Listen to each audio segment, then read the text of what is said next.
Oi, chapana, oi. Bener balik ya. Oi, chapana, oi.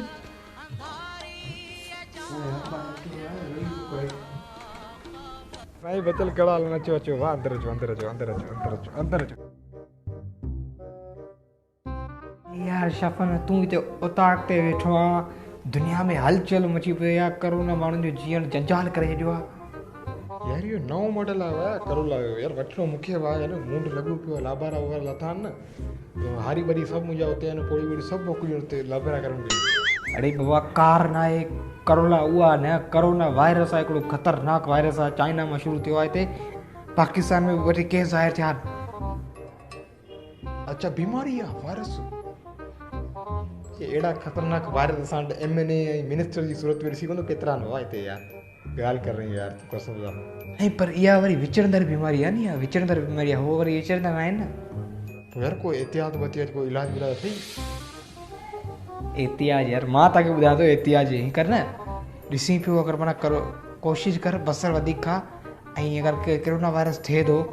त कचो बसर खणी उहो विझी छॾ हुन में अंदरि पोइ राति में विझी छॾ मतिलबु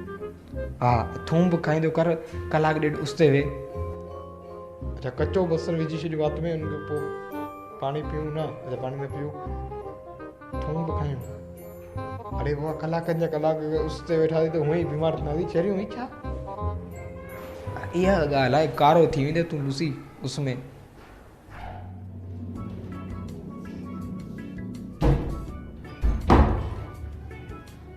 अलॻि मुंहिंजो ख़बर छाजी कचहरी हले पई बसि साईं रहीम यार बसि बचियल सां कचहरी हले पई छो को कोरोना वायरस आयो आहे को ख़तरनाक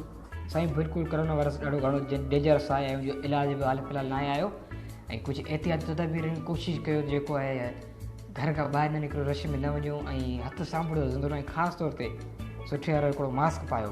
हा तव्हांजी ॻाल्हि सही आहे तव्हांजी ॻाल्हि सही आहे मां मास्क वियोसीं स्टोर ते मेडिकल ते मास्क वठणु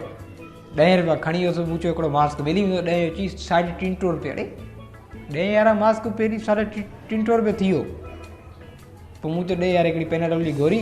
ॿिया पैसा वापसी ॾे पोइ वरी हलिया वियोमि यार जंहिं मुआशिरे में ज़रूरत वक़्तु 10 जी शइ 350 जी थी वञे त उन मुआशिरे जा ॿेड़ा त पार न वाह साईं सही ॻाल्हि आहे बिल्कुलु ज़रूरत वक़्तु जेकी 10 वारी शइ 350 जी थी वञे त उन मुल्क जो सम्झ अलाही केयर करे ऐं कोशिशि कयो त हिन वायरस खां एहतियात कयो इहे शयूं आहिनि कयो ऐं तंहिं बि इहा वीडियो जेकी आहे शेयर कयो